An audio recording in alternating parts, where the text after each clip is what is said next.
लूका इसका 23 अध्याय 46 वचन। और यीशु ने बड़े शब्द से पुकार कर कहा, हे पिता, मैं अपनी आत्मा तेरे हाथों में सौंपता हूँ। और यह कहकर प्राण छोड़ दिए। आमीन, हालेलुया। कितना अद्भुत वचन है ये, कितने बड़ी गवाही है हमारे लिए कि परमेश्वर ने हमारे लिए अपने यीशु मसीह ने हम पापियों के लिए, हम अपराधियों के लिए अपने प्राण त्याग दिए। क्योंकि जगत में पहले माफ़ी ये नहीं था, किसी को भी माफ़ी नहीं मिलती थी, उनके लिए सिर्फ और शिक्षा ही थी। तो परमेश्वर ने अपने इकलौते पुत्र को हमारे लिए दे दिया, है ना। कि उन्होंने जगत से इतना प्यार किया कि अपना इकलौता पुत्र हमारे लिए दिया, हम अपराधियों के लिए दिया। तो हमें परमेश्वर के इस बलिदान को कभी भी नहीं भूलना है। आज के गुड फ्राइडे के दिन हम इस बलिदान को याद करते हैं। बस एक ही दिन हमें इस बलिदान को याद ना करते हुए अपने पूरी ज़िंदगी भर हमें इस बलिदान को याद रखना है कि परमेश्वर ने, यीशु मसीह ने हमारे लिए अपने प्राणों का बलिदान दिया है। परमेश्वर की सब योजना यीशु मसीह को पता थी कि क्या होने वाला है। जब परमेश्वर का अंतिम समय आया तब परमेश्वर क्या कहते हैं कि हे पिता, अगर तेरी इच्छा है तो यह प्याला मुझसे दूर कर।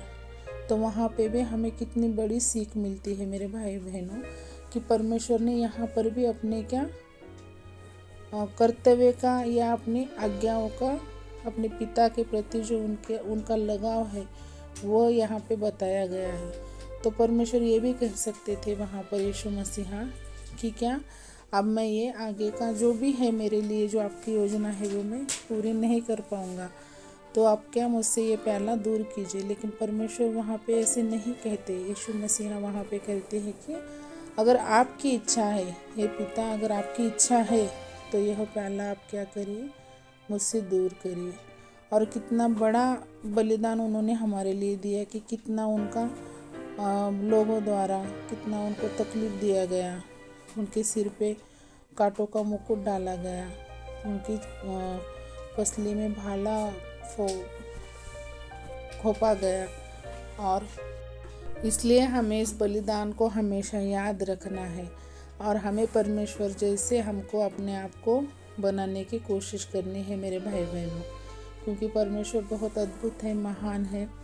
जो जब जगत में अगर क्षमा नहीं मिलने वाली थी तो उन्होंने, हर कोई क्या करते थे पहले कि अपराध करके कोई भी बलि चढ़ा देते थे, जैसे कि मुर्गे की बलि या फिर बकरे की बलि।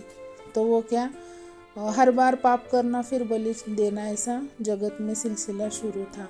लेकिन परमेश्वर की योजना यह थी कि उन्होंने अपने इकलौते पुत्र को दे दिया, क्योंकि वो मेमना था, हमारे लिए अपना लहू बहा गया। तो वो पवित्र और शुद्ध लहू था। प्रभु यीशु मसीह का जो लहू है वो पवित्र और शुद्ध है। तो हमें उस लहू की कीमत करनी है। हमें वो लहू के बलिदान को हमेशा याद रखना है, ताकि हम अपने जीवन में पाप की ओर ना जा सके। हमें अपने आप को सुरक्षित वो लहू ही करता है। और हर समय हमें अपने आप पे, हमारे परिवार पे प्रभु यीशु मसीह के लहू को घोषित करते रहना है। हमें घोषणा देते रहनी है परमेश्वर के लहू की और उनके बलिदान को हमेशा याद। जब हम यीशु मसीह के बलिदान को याद करते हैं मेरे भाई बहनों, दुख तो बहुत होता है, लेकिन फिर भी अगर उस दिन परमेश्वर यीशु मसीह ने अपने प्राण त्याग नहीं किए होते तो हमारे लिए पवित्र आत्मा की सहायता हमारे तरफ नहीं आती। वो अपना सहायक हमारे लिए छोड़ गए। और आज के हम इस गुड फ्राइडे को दुखित दिन ना मनाते हुए आनंद का दिन मनाना चाहिए, क्योंकि ईस्टर के दिन 3 दिन के बाद परमेश्वर यीशु मसीह फिर से जीवित हो गए हैं। तो हमारे लिए बहुत आनंद की बात है। और परमेश्वर ने वचन में एक जगह ये भी कहा है कि अगर जब तक मैं न जाऊंगा तब तक तुम्हारा सहायक नहीं आएगा। तो हमारे लिए परमेश्वर ने पवित्र आत्मा ये सहायक दिया है उनके जाने के बाद। तो हमें उनके बलिदान को हमेशा याद रखना है, अपने जीवन में लागू करना है और हमें परमेश्वर के मार्गों पर चलने की हमेशा कोशिश करते रहनी चाहिए। तो इस गुड फ्राइडे के दिन के लिए मैं आपको सभी को मेरी तरफ से शुभकामनाएं देना चाहूँगी और इस वचन के लिए हम परमेश्वर का धन्यवाद करते हैं। हम छोटी सी प्रार्थना करेंगे। धन्यवाद धन्यवाद धन्यवाद पवित्र परमेश्वर, प्यारे पिता, हम आपके चरणों में आते हैं मेरे राजा। इस लॉर्ड, आज के दिन के लिए हम आपको शुक्रिया अदा करते हैं। आज के इस गुड फ्राइडे के दिन को हम आनंद का दिन ही मनाएंगे मेरे पिता, क्योंकि आपका बलिदान हमारे लिए बहुत बहुमूल्य है, तो हम इसे गंवाना नहीं चाहेंगे मेरे अब्बा, मेरे राजा। इस छोटी सी प्रार्थना को मैं यीशु मसीह के सामर्थ्य नाम से मांगती हूँ पिता, सुने और कबूल करे। आमेन। जय मसीह की सभी को शालोम। प्रभु यीशु मसीह की शांति हम सभी के साथ हमेशा बनी रहे।